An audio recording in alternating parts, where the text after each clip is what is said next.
Ayan yung mga basher dyan, update ko lang kayo. Ito na yung restaurant ko ngayon. Nakaganito na siya, makikita nyo ganito na ha, hindi na nakalapag. Mga basher ko, update ko lang kayo, nakaganyan na po ako ha. Yan. Ganyan na po yung lutuan.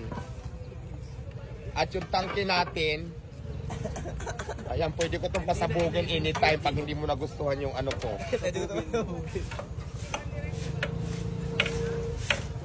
Hindi na dyan 11 kg ha. 30 kg na yan.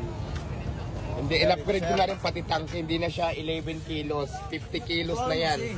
Sir, dito tayo sir. Sa bawo. Hawak na po. Right, sir. Sir. Mamaya bigyan kita ng damit ha. Diwata Paris Overload. Ano bang size mo? Large? XL? Medium? Small lang yun nandyan eh. Mamaya pa yung medium. Kami, pwede na yung small. Small? Sa kami, pwede na yung small o kaya medium. Ikaw small din, maliit ka naman eh. Ay, medium ako, madam.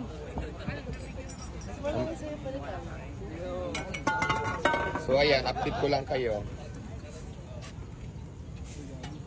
Yan ang overload ko ha.